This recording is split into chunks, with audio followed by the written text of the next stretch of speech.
يا ترى ايه قصة آل عمران؟ ويا ترى ليه ربنا سبحانه وتعالى اصطفى آل عمران عن العالمين؟ ربنا سبحانه وتعالى بيقول: إن الله اصطفى آدم ونوح وآل إبراهيم وآل عمران عن العالمين. طب يا ترى مين هم آل عمران أصلا؟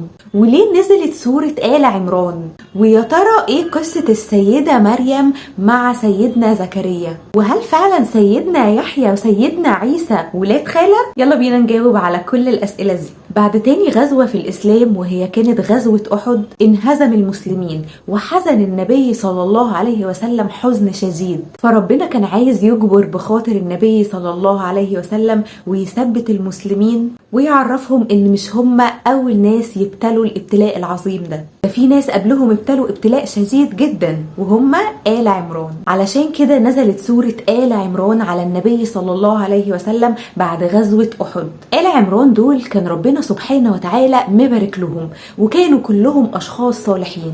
طب مين هم آل عمران؟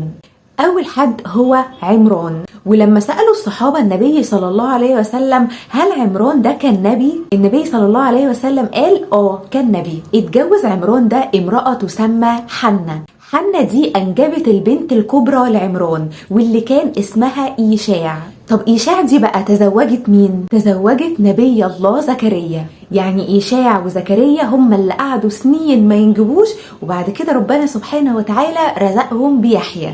كبرت بقى إيشاع وهي متزوجة النبي زكريا عليه السلام، ولكن هم قعدوا سنين ما يخلفوش. والفترة اللي كانوا عايشين فيها دي كانوا عايشين في بيت المقدس، الجد والجدة وإيشاع وزكريا. الفترة اللي كانوا عايشين فيها في فلسطين في بيت المقدس كانت فترة ظلم وقهر ومجتمع غير صالح أبدا.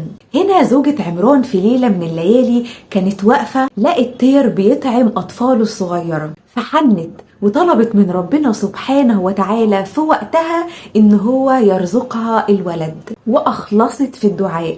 وهنا ربنا سبحانه وتعالى تقبل دعائها وحملت امرأة عمران. وساعتها زي ما ذكر لنا القرآن قالت ايه؟ إذ قالت امرأة عمران رب إني نظرت لك ما في بطني محررا فتقبل مني إنك أنت السميع العليم. يعني قالت يا رب الطفل اللي انت رزقتني بيه ده أنا هجعله مجاهد خدام لبيت المقدس، عابد من العباد، ويا رب اجعله ينصر العدل في البلد دي. كل ده وبنتها إيشاع زوجة زكريا لسه برضو ما خلفتش. وبعد شوية حنة امرأة عمران جالها المخاض وجالها آلام الولادة وولدت، وكانت هي الصدمة الكبرى. لقت اللي ولدتها طلعت أنثى. اتصدمت حنة، يا رب ده أنا كان نفسي تطلع ولد علشان أجعله محررا في سبيلك وخدام لبيت المقدس وينصر المظلومين. فزي ما ذكر لنا القرآن فلما وضعتها قالت رب إني وضعتها أنثى والله أعلم بما وضعت وليس الذكر كالأنثى وإني سميتها مريم وإني أعوذ بك وذريتها من الشيطان الرجيم. طب يعني إيه مريم؟ مريم يعني العابدة الخادمة لبيت الله. فيرد علينا القرآن ويقول فتقبلها ربها بقبول حسن وأنبتها نباتا حسنا وكفلها زكريا. طب ازاي بقى كفلها زكريا؟ سيدنا زكريا بقى يقرب ايه للسيدة مريم؟ يبقى جوز أختها. وبعد ولادة السيدة مريم بفترة بسيطة جدا مات أبوها، وكانت أمها سيدة كبيرة عجوز مش قادرة إن هي ترعاها. فساعتها كل العاملين في بيت المقدس اتخانقوا علشان مين اللي هو يرعى السيدة مريم، لأن أبوها كان نبي وأمها كانت من الصالحين. ويذكر لنا القرآن المشهد ده ويقول وما كنت لديهم إذ يلقون أقلامهم أيهم يكفل مريم وما كنت لديهم إذ يختصمون. يعني إيه بقى الكلام ده؟ كل واحد من الرجال العاملين في بيت المقدس عايز ان هو يتكفل السيدة مريم، فعلشان بقى ما يتخانقوش اكتر قرروا ان هم يعملوا قرعة، ويعملوا فعلا القرعة دي. بس كانت القرعة بتاعتهم عجيبة جدا وكانت منتشرة جدا في الزمن ده وقتها، ان هم يجيبوا اقلام ويقفوا على حافة النهر ويرموا القلم على حافة النهر، والقلم اللي هيثبت ومش هتاخده المية وتدخل لجوه هو هيكون الكسبان. وفعلا كل واحد يجي يرمي القلم بتاعه النهر يروح واخد القلم بتاعه وجاري، يرمي اللي بعده ويرمي اللي بعده لحد ما جه دور سيدنا زكريا. أول ما يرمي سيدنا زكريا يقف القلم في الرمل وما يتحركش ويجري مع المية، فيكرروا القرعة تاني فتطلع نفس الحكاية، ويكررها تالت فتطلع نفس الحكاية، ويتكفلها نبي الله زكريا. ونشأت السيدة مريم في بيت أختها إيشاع، ونشأت نشأة صالحة جدا، وكانت خادمة لبيت المقدس، وكانت صالحة متعبدة أفضل نساء العالمين. ربنا سبحانه وتعالى بيقول لها: إن الله اصطفاك وطهرك واصطفاك على نساء العالمين. فهي أفضل سيدة اتخلقت من أول الخلق لآخر الخلق. وكبرت السيدة مريم وبقى عندها 15 سنة، عابدة قانتة في مكان العبادة بتاعها اللي هو اسمه المحراب. وفي الوقت ده دخل سيدنا زكريا على السيدة مريم ولقى عندها رزق، فاكهة الصيف في الشتاء وفاكهة الشتاء في الصيف، فبيقول لها: أنى لك هذا؟ فترد عليه وتقول: هو من عند الله يرزق من يشاء بغير حساب. ساعتها سيدنا زكريا اتأثر قوي بكلام السيدة مريم، وبيقول لنا القرآن في الآية اللي بعدها على طول: هنالك دعا زكريا ربه. خرج من عند السيدة مريم وراح على المحراب بتاعه اللي بيصلي فيه على طول، لأنه تأثر ربنا بيرزق من يشاء بغير حساب. ووقف سيدنا زكريا وهو عنده 99 سنة، ومراته عندها 98 سنة. هنالك دعا زكريا ربه: ربي هب لي من لدنك ذرية طيبة إنك سميع الدعاء.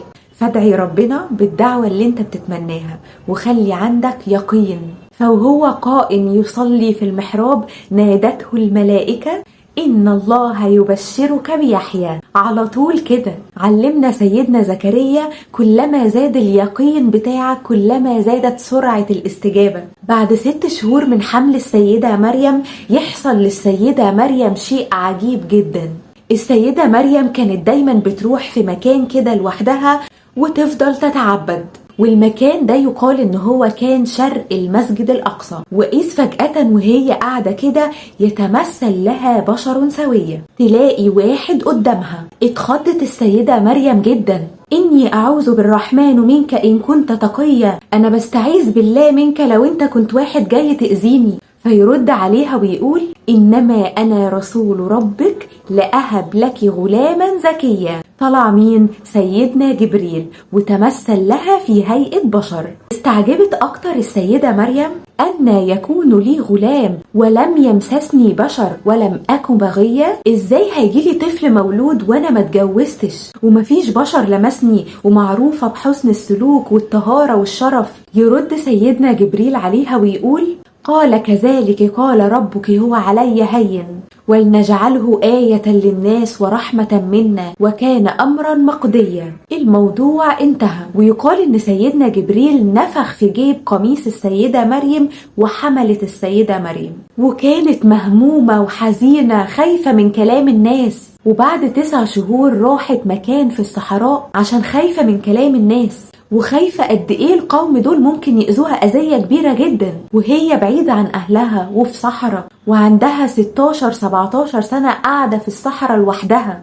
سندت السيدة مريم على جذع النخلة وبصت للسماء وقالت: يا ليتني مت قبل هذا وكنت نسيا منسيا. يقوم ربنا سبحانه وتعالى وهي بتولد سيدنا عيسى يلاقي سيدنا عيسى من تحتها بيقول لها: ألا تحزني قد جعل ربك تحتك سريا. سبحان الله، معجزة، طفل رضيع بيتولد بيكلم أمه. وتبص السيدة مريم تحتها وتلاقي نهر عظيم جدا. ومش بس كده، وهزي إليك بجذع النخلة تساقط عليك رطبا جنيا. وبعدها بآلاف السنين اكتشف العلماء ان الرطب التمر ده افضل حاجة للوالدة. وبعد كده يأمرها سيدنا جبريل: اسجدي واركعي واقنتي. وبعد ما تعمل الحاجات دي ربنا سبحانه وتعالى يقويها ان هي تروح للقوم بسيدنا عيسى. ساعتها أختها إيشاع ولدت سيدنا يحيى، وكان الفرق بين ابني الخالة سيدنا يحيى وسيدنا عيسى 6 شهور. وتروح السيدة مريم لقومها ويذيع خبر حمل السيدة مريم ويقذفوها ويقتل سيدنا زكريا. والسيدة مريم في مصيبة كبيرة، وتروح السيدة مريم وهي بتحمل سيدنا عيسى لأهلها وللقوم بتوعها، وأول ما شافوها على طول: يا مريم لقد جئت شيئا فريا، يا أخت هارون ما كان أبوك امرأ سوء وما كانت أمك بغية. طب ليه قالوا لها يا أخت هارون؟ لأن نسب السيدة مريم وذريتها من نسل نبي الله هارون أخو سيدنا موسى، فعشان كده بيقولوا لها يا أخت هارون، يعني يا من ذرية هارون. فتسكت السيدة مريم وتشاور على الرضيع، فيرد القوم عليها: كيف نكلم من كان في المهد صبيا؟ فتحدث المعجزة ويتكلم سيدنا عيسى وهو في المهد ويقول: إني عبد الله آتاني الكتاب وجعلني نبيا وجعلني مباركا أينما كنت وأوصاني بالصلاة والزكاة ما دمت حيا. ويندهش الناس بسيدنا عيسى عليه السلام وتحدثه في المهد. ومن هنا تكون انتهت قصة آل عمران وابتدت قصة سيدنا عيسى عليه السلام. وبس كده حبايبي، يا رب تكونوا استفدتوا. لو عجبكم الفيديو ما تنسوش لايك على الفيديو ده، ولو لسه اول مره بتشوفوني ما تنسوش تعملوا سبسكرايب في القناه وتفعلوا زر الجرس عشان تشوفوا فيديوهاتي اول باول، وتعملوا شير لاصحابكم علشان يستفادوا هم كمان. واشوفكم باذن الله في فيديوهات تانية، والسلام عليكم.